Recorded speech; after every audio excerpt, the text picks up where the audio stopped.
नमस्कार दोस्तों, स्वागत है आपका आज के मुख्य समाचारों में। दोस्तों यहां पर आपको देखने को मिलेंगी सुबह से लेकर शाम तक की तमाम बड़ी खबरें, मुख्य समाचार, ब्रेकिंग न्यूज अपडेट्स के रूप में। तो दोस्तों आप सभी लोगों से रिक्वेस्ट है इस वीडियो को ज़्यादा से ज़्यादा लाइक और शेयर करें। तो दोस्तों सीधे चलते हैं आज की पहली बड़ी खबर की ओर। फ्रांस के राष्ट्रपति ने कहा, पैगंबर के कार्टून से हुई तकलीफ समझ सकता हूँ लेकिन हिंसा बर्दाश्त नहीं करेंगे। जी हाँ दोस्तों, फ्रांस में पैगंबर मोहम्मद साहब के कार्टून को लेकर उठा विवाद थमने का नाम नहीं ले रहा है। इसी बीच फ्रांस के राष्ट्रपति इमैनुअल मैक्रों ने कहा कि वह समझ सकते हैं कि पैगंबर मोहम्मद के कार्टून से मुस्लिम समुदाय को धक्का लगा है, लेकिन हिंसा को स्वीकार नहीं किया जा सकता। दोस्तों पैगंबर मोहम्मद के कार्टून को लेकर शुरू हुए विवाद के बाद दुनिया भर के मुस्लिमों, खासकर मुस्लिम देशों का निशाना बने मैक्रों ने अल जजीरा को इंटरव्यू देकर सफाई देने की कोशिश की। उन्होंने कहा कि फ्रांस के मकसद को गलत समझा जा रहा है। इमैनुअल मैक्रों ने कहा कि मैं समझ सकता हूं कि लोगों को कैरिकल्चर से ठेस पहुंच सकती है, लेकिन मैं इसके लिए हिंसा को कभी उचित नहीं मानूंगा। हालांकि उन्होंने साफ किया कि इसका मतलब यह नहीं है कि वह या फिर उनके अधिकारी कार्टून का समर्थन करते हैं, लेकिन मुस्लिम ईशनंदा मानते हैं और न ही फ्रांस मुस्लिम विरोधी है। उन्होंने कहा कि मैं मानता हूं कि हमारे अधिकारों व आज़ादी की रक्षा करना मेरा कर्तव्य है, लेकिन मैं हिंसा का कतई समर्थन नहीं करता। इसके बाद दोस्तों अगली बड़ी खबर, 8 महीने में पहली बार जीएसटी कलेक्शन 1 लाख करोड़ रुपए के पार। जी हां दोस्तों, देश में इस महामारी से संकट में फंसी अर्थव्यवस्था फिर से पटरी पर आती दिख रही है। फरवरी के बाद देश में पहली बार जीएसटी कलेक्शन के आंकड़े 1 लाख करोड़ रुपए को पार कर गए हैं। दोस्तों वित्त मंत्रालय ने रविवार को यह जानकारी दी। वित्त मंत्रालय की ओर से जारी बयान में कहा गया कि सरकार ने अक्टूबर में कुल 1,05,155 करोड़ रुपए का जीएसटी कलेक्शन हासिल किया। इसमें सीजीएसटी का हिस्सा 19,193 रुपए करोड़, वहीं एसजीएसटी का हिस्सा 5,411 करोड़, आईजीएसटी का हिस्सा 52,540 करोड़ रुपए रहा। इसके बाद दोस्तों अगली बड़ी खबर, प्रधानमंत्री नरेंद्र मोदी ने कहा, एक और डबल इंजन की सरकार तो दूसरी ओर डबल डबल युवराज। जी हां दोस्तों, प्रधानमंत्री नरेंद्र मोदी ने चुनावी भाषण में कहा कि बिहार विधानसभा चुनाव में एक और जहां डबल इंजन की सरकार है, वहीं दूसरी ओर डबल डबल युवराज है। उन्होंने इशारों ही इशारों में तेजस्वी पर निशाना साधते हुए कहा कि इन डबल डबल युवराजों में तो एक जंगल राज के युवराज हैं। छपरा में एक चुनावी सभा को संबोधित करते हुए मोदी ने विरोधियों पर जमकर निशाना साधा। दोस्तों उन्होंने स्थानीय भाषा में एक वीडियो का जिक्र करते हुए कहा कि 2-3 दिन पहले मैंने एक वीडियो सोशल मीडिया में देखा है, शायद आपने भी देखा हो। इस वीडियो में एक महिला से पूछा जाता है कि मोदी को काहे खातिर वोट देबें। तब उस महिला ने इस सवाल पर एक सांस में जवाब दिया कि सारे विपक्ष की बोलती बंद कर दी। दोस्तों प्रधानमंत्री ने उस वीडियो का जिक्र करते हुए कहा कि महिला ने कहा कि मोदी राशन, बिजली, पेंशन, गैस दिया, उनको वोट नहीं दे तो क्या आपको दें। इसके बाद दोस्तों अगली बड़ी खबर, एलपीजी रसोई गैस सिलेंडर के नियमों में हुआ बदलाव, जल्दी से जान लें। जी हां दोस्तों, तेल कंपनियों ने गैस सिलेंडर की डिलीवरी को लेकर कुछ नियमों में बदलाव किया है। गैस सिलेंडर डिलीवरी में पारदर्शिता बढ़ाने और भ्रष्टाचार को कम करने के लिए तेल कंपनियों ने 1 नवंबर से डिलीवरी ऑथेंटिकेशन कोड के जरिए गैस डिलीवरी देने का ऐलान किया है। दोस्तों शुरुआत में 100 स्मार्ट शहरों में यह सर्विस शुरू की जाएगी। इसके अलावा दोस्तों पेट्रोलियम कंपनी इंडियन ऑयल ने देश भर में अपने ग्राहकों की सुविधा को ध्यान में रखते हुए एक नया Indian LPG refill booking number जारी कर दिया है। अब से नए नंबर से ही आप सिलेंडर बुक करा सकेंगे। इसके बाद दोस्तों अगली बड़ी खबर, सरकार ने भूटान से आलू इंपोर्ट को दे दी मंजूरी, फेस्टिवल में घटेगी कीमत। जी हां दोस्तों, सरकार ने आलू के बढ़ते दाम को थामने के लिए बड़ा फैसला लिया है। सरकार ने भूटान से आलू के इंपोर्ट पर लगी रोक हटा ली है। इस फैसले से देश में भूटान से अगले कुछ दिनों में ही 30,000 टन आलू भारत आएगा। इससे फेस्टिवल सीजन में आलू की कीमतों में लगातार हो रही बढ़ोतरी पर ब्रेक लग सकेगा।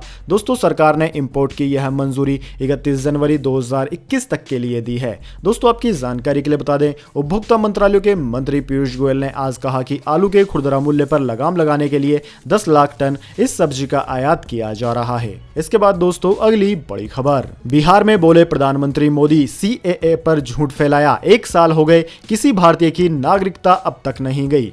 जी हां दोस्तों, प्रधानमंत्री नरेंद्र मोदी ने रविवार को कांग्रेस कांग्रेस नेता राहुल गांधी और राजद नेता तेजस्वी यादव पर जमकर निशाना साधा। उन्होंने अपनी रैली में कहा कि विपक्ष ने पूरी जनता से झूठ बोला है कि सीएए और एनआरसी से नागरिकों की नागरिकता चली जाएगी। मुझे बता दीजिए किसी की भी नागरिकता गई है या नहीं। इसके बाद दोस्तों अगली बड़ी खबर, निकिता हत्याकांड, हरियाणा के मुख्यमंत्री मनोहर लाल खट्टर ने दिया बड़ा बयान।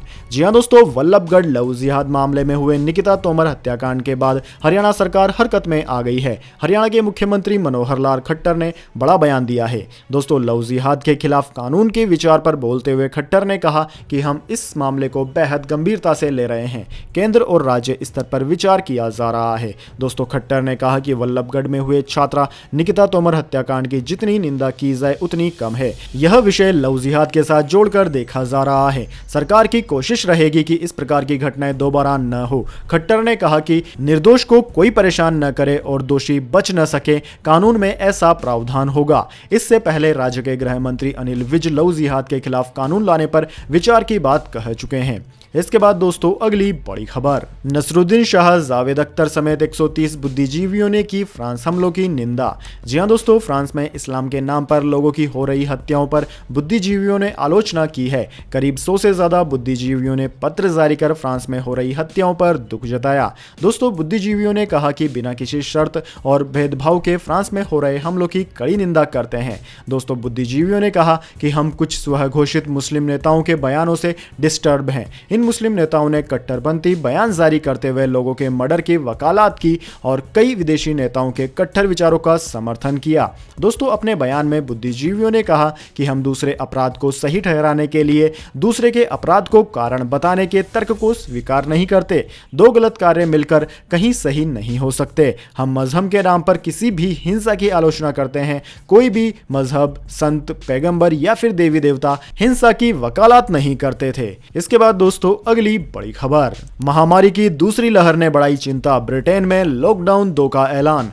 जी हां दोस्तों, इस महामारी के बढ़ते मामलों के बीच दूसरी लहर ने कई देशों की चिंता बढ़ा दी है। दोस्तों, ब्रिटेन भी ऐसे ही देशों की श्रृंखला में है। अब हालात से निपटने के लिए ब्रिटेन के प्रधानमंत्री मोरिस जॉनसन ने दूसरा लॉकडाउन लगाने का फैसला लिया है। दोस्तों, प्रधानमंत्री मोरिस ने देश भर में इस महामारी के लगातार बढ़ते मामलों को देखते हुए 4 हफ्ते यानी कि 1 महीने का लॉकडाउन लगाने का फैसला किया है। दोस्तों, शनिवार को डाउनिंग स्ट्रीट में एक ब्रीफिंग के दौरान उन्होंने कहा कि अब इसके अलावा कोई विकल्प नहीं है। अगर समय रहते सख्ती नहीं की गई तो इस महामारी की पहली लहर से ज्यादा लोगों की मौत इस बार हो सकती है। इसलिए अब कार्यवाही करने का समय है। इसके बाद दोस्तों अब जान लेते हैं पूरी दुनिया और भारत में इस महामारी की क्या है स्थिति। तो दोस्तों सबसे पहले बात कर लेते हैं भारत की। तो दोस्तों भारत में अब तक इस महामारी के संक्रमितों का आंकड़ा लगभग 82 लाख हो गया है। वहीं दोस्तों इस महामारी से मरने वालों का आंकड़ा 1,22,000 को पार कर गया है।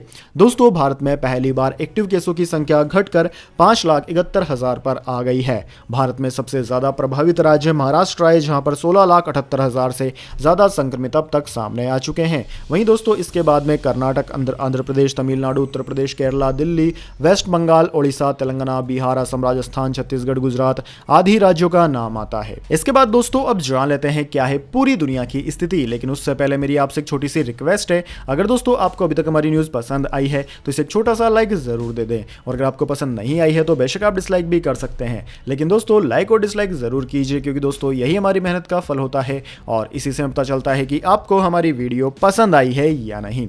तो दोस्तों जल्दी से जान लेते हैं क्या है पूरी दुनिया की स्थिति। तो दोस्तों पूरी दुनिया की बात करें तो दोस्तों पूरी दुनिया में इस वक्त तक इस महामारी के संक्रमितों का आंकड़ा 4,59,16,000 को पार कर गया है, जबकि दोस्तों मौतों का आंकड़ा 11,93,000 के पार है। पूरी दुनिया में सबसे ज्यादा प्रभावित देश अमेरिका है, जहां पर 91,99,000 से ज्यादा संक्रमित मरीज अब तक सामने आ चुके हैं, जबकि दोस्तों दूसरा नंबर भारत का है और तीसरा नंबर ब्राजील का है। ब्राजील में 55,16,000 से ज्यादा संक्रमित मामले अब तक सामने आ चुके हैं। वहीं दोस्तों इन तीनों देशों के बाद में Russia, France, Spain, Argentina, Colombia, United Kingdom, Mexico, Peru, South Africa, Italy, Iran, Germany, Chile आदि देशों का नाम आता है। इसके बाद दोस्तों अगली अगली बड़ी खबर, महामारी काल के बीच देश ने बना डाला नया रिकॉर्ड, अक्टूबर में हुए 200 करोड़ के यूपीआई ट्रांजैक्शंस। जी हां दोस्तों, इस महामारी के बीच लोगों ने घर बैठे बैठे नया रिकॉर्ड बना डाला है। दरअसल दोस्तों, अक्टूबर 2020 के दौरान देश भर में यूनिफाइड पेमेंट्स इंटरफेस आधारित लेन देन के मामले यानी कि यूपीआई के मामलों में देश ने एक महीने में 200 करोड़ रुपए के आंकड़े को पार कर लिया है। दोस्तों, national payment corporation of India यानी कि एनपीसीआई की ओर से जारी आंकड़ों के मुताबिक अब तक कुल 3.3 लाख करोड़ रुपए के यूपीआई ट्रांजैक्शंस हो चुके हैं। दोस्तों, आपकी जानकारी के लिए बता दें, यूपीआई प्लेटफॉर्म से 189 बैंक जुड़े हुए हैं। आधिकारिक आंकड़ों के मुताबिक इस प्लेटफॉर्म के जरिए सितंबर 2020 के अंत तक 3.29 लाख करोड़ रुपए मूल्य के कुल 180 करोड़ लेन देन हो चुके हैं। इसके बाद दोस्तों, अगली बड़ी खबर, रोहित शर्मा को नहीं मिला टीम इंडिया में स्थान, हेड कोच रवि शास्त्री ने कर दिया खुलासा। जी हां दोस्तों, टीम इंडिया के हेड कोच रवि शास्त्री ने ओपनर रोहित शर्मा को वापसी करने में जल्दबाजी से बचने की सलाह देते हुए कहा कि उनकी मेडिकल रिपोर्ट में बताया गया है कि उनके फिर से चोटिल होने का खतरा है। यूएई में इंडियन प्रीमियर लीग के दौरान रोहित की मांसपेशियों में खिंचाव आ गया था दोस्तों, जिसके बाद ऑस्ट्रेलिया दौर पर जाने वाली भारतीय टीम में उनका चयन नहीं हुआ। उन्हें हालांकि आईपीएल फ्रेंचाइजी मुंबई इंडियंस के लिए नेट अभ्यास करते देखा गया, जिसके बाद उनकी फिटनेस को लेकर कयास लगाए जाने लगे। रवि शास्त्री ने कहा कि रोहित को टीम में शामिल नहीं करने का फैसला चयनकर्ताओं ने उनकी मेडिकल रिपोर्ट को देखने के बाद लिया है। उन्होंने कहा कि इसकी निगरानी बीसीसीआई की चिकित्सा टीम द्वारा की जा रही है, हम इसमें शामिल नहीं हैं। उन्होंने चयनकर्ताओं को एक रिपोर्ट सौंपी है और वे अपने काम को अच्छे से जानते हैं। इसके बाद दोस्तों, अगली बड़ी खबर, अगले साल फरवरी मार्च तक आ सकती है इस महामारी की वैक्सीन। एम्स में 2 चरणों का परीक्षण हुआ पूरा। जी हां दोस्तों, अखिल भारतीय आयुर्विज्ञान संस्थान दिल्ली के इम्यूनिटी मेडिसिन विभाग के प्रमुख एवं इस महामारी वायरस विरोधी टीका संबंधी प्रशिक्षण के मुख्य अन्वेषक डॉक्टर संजय राय ने रविवार को कहा कि तीसरे चरण का परीक्षण जल्द आरंभ होने की संभावना है और सब कुछ ठीक रहा तो अगले साल फरवरी मार्च तक इस महामारी का टीका आ सकता है। दोस्तों, संभावित टीके कोवैक्सीन का निर्माण भारत बायोटेक और भारतीय आयुर्विज्ञान अनुसंधान संस्थान मिलकर कर रहे हैं। एम्स के कुछ अन्य अस्पतालों में इसका परीक्षण चल रहा है। एम्स में इसके परीक्षण को सबसे महत्वपूर्ण माना जा रहा है और इसमें 2 चरण के परीक्षण संपन्न भी हो चुके हैं।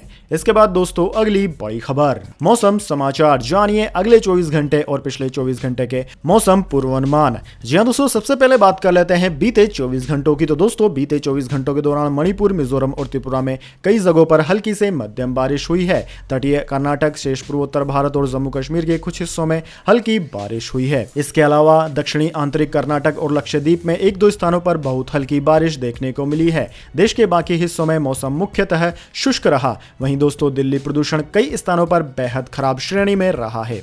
वहीं दोस्तों, अब बात कर लेते हैं आगामी 24 घंटों की। तो दोस्तों, अगली 24 घंटों के दौरान बंगाल की खाड़ी पर बना निम्न दबाव का क्षेत्र बांग्लादेश तट की ओर बढ़ेगा। मिजोरम और त्रिपुरा में कई स्थानों पर मध्यम से भारी बारिश होने की संभावना है। इन भागों में तेज हवाएं चलने और गरज के साथ बौछारें गिरने की भी उम्मीद है।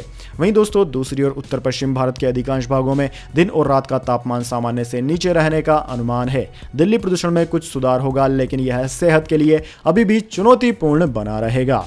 इसके बाद दोस्तों, अगली बड़ी खबर, दिवाली से पहले सोने चांदी की कीमतों में लौटी रौनक, फिर से महंगा हुआ सोना और चांदी। जी हां दोस्तों, दिल्ली राष्ट्रीय राजधानी दिल्ली सराफा बाजार में सोना 268 रुपए तो चांदी 1623 रुपए बढ़ गई है। सोना फिलहाल 50,544 रुपए प्रति 10 ग्राम पर चल रहा है। वहीं चांदी की बात की जाए तो चांदी 60,700 रुपए प्रति किलोग्राम पर पहुंच गई है। इसके बाद दोस्तों, अगली बड़ी खबर, पेट्रोल डीजल की कीमतों में मिली राहत, टंकी फुल कराने से पहले चेक कर लें नए दाम। जी हां दोस्तों, नवंबर महीने के पहले दिन ही पेट्रोल डीजल के भाव में किसी तरह का बदलाव नहीं हुआ।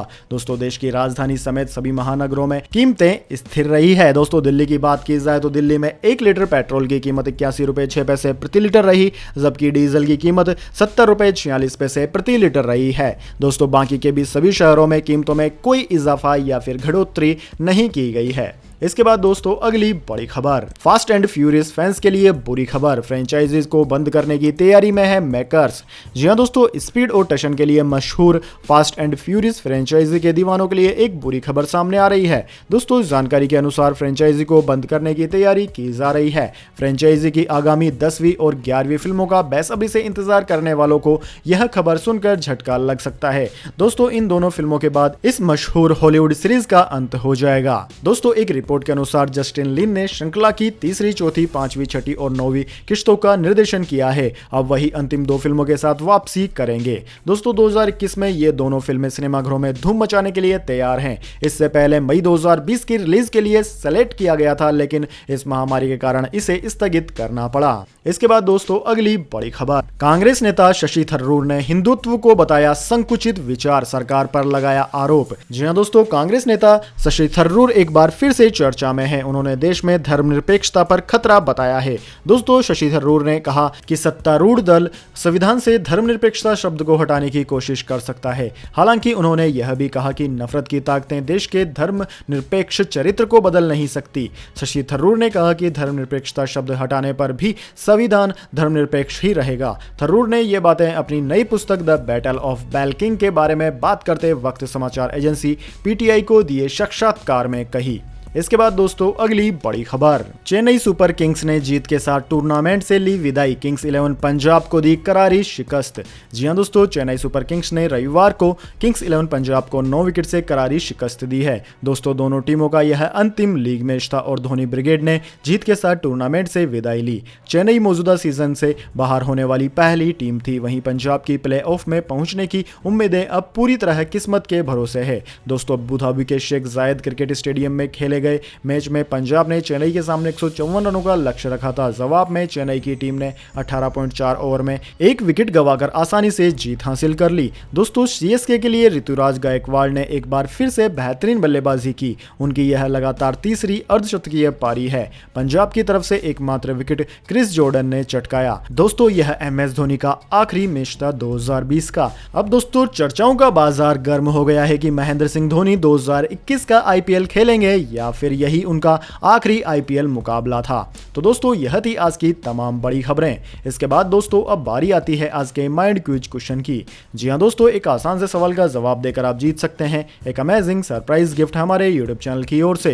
तो दोस्तों आज का सवाल आपकी स्क्रीन पर आ चुका है। दोस्तों आपको बताना है कि संयुक्त राज्य अमेरिका के पहले अश्वेत राष्ट्रपति का नाम क्या है, यानी कि निग्रो राष्ट्रपति जो कि व्हाइट नहीं थे। अगर दोस्तों आप इस सवाल का जवाब जानते हैं तो जल्दी से कमेंट बॉक्स में लिख दीजिए। अगर दोस्तों आपका जवाब होता है एकदम सही और आप चुने जाते हैं लकी विजेता के रूप में, तो दोस्तों आपको मिल सकता है एक अमेजिंग सरप्राइज गिफ्ट हमारे YouTube चैनल की ओर से। तो दोस्तों जल्दी से अपना उत्तर कमेंट बॉक्स में लिख दीजिए, वीडियो को लाइक कर लीजिए, चैनल को सब्सक्राइब करके बेल आइकन जरूर से दबा लें ताकि हर वीडियो की नोटिफिकेशन सबसे पहले आपके पास पहुंच जाए। धन्यवाद। वंदे मातरम। जय हिंद, जय भारत।